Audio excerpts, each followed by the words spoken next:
And peace to you, New Covenant friends and family. Pastor Becca here with Jimmy and Bonnie and Jacob, who are our worship leaders this week.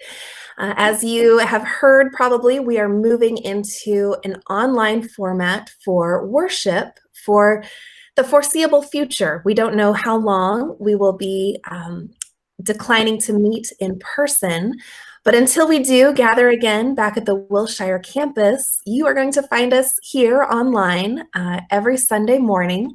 And we're going to have an abbreviated version of our worship service because we still want to worship together, even though we're not gathering together in person.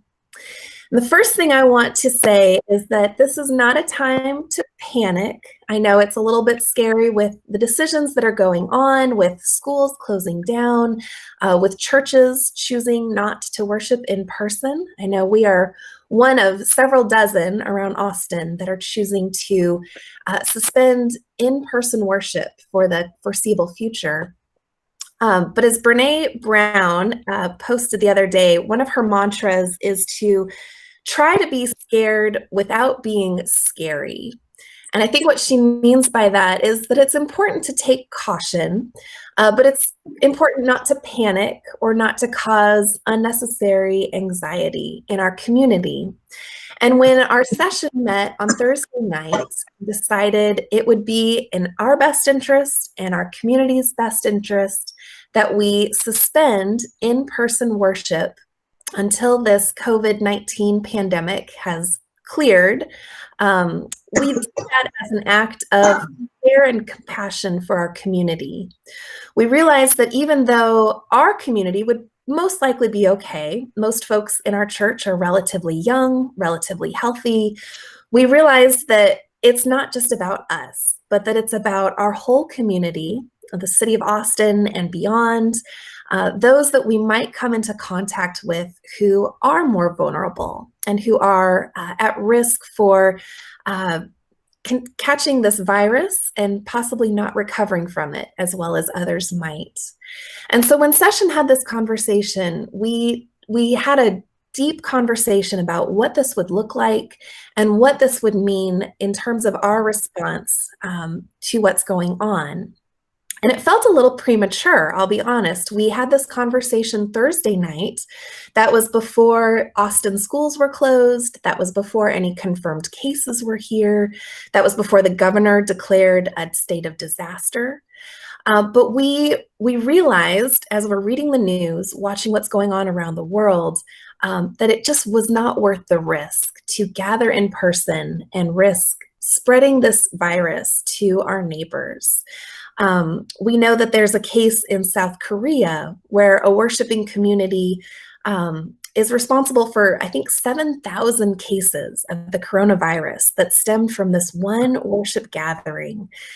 And my heart sinks to think about that and to think about a church or religious group being, unknowingly responsible for spreading this virus.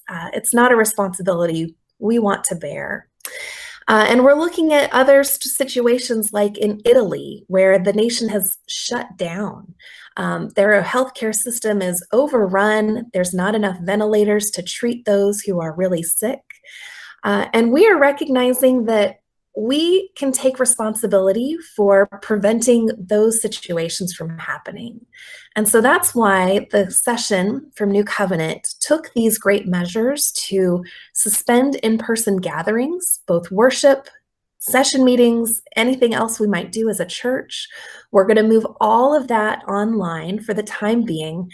And we're going to encourage folks to discern in their individual households how you want to respond to this.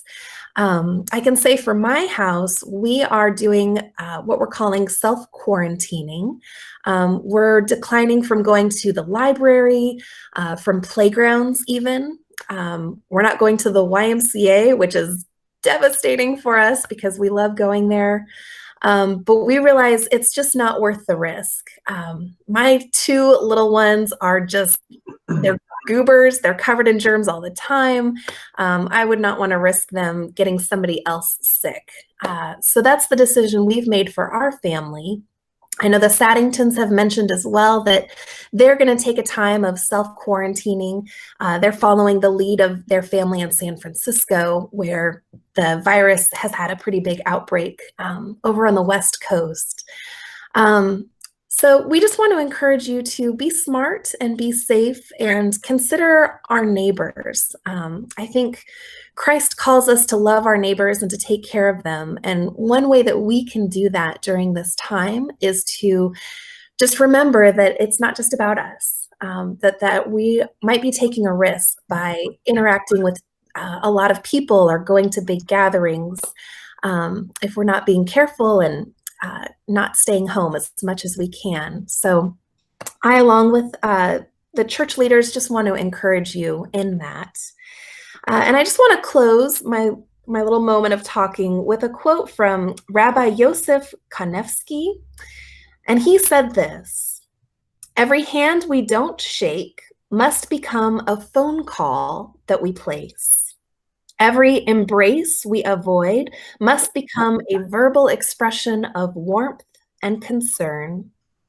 Every inch and foot we physically place between ourselves and another must become a thought of how we might help that other, should the need arise."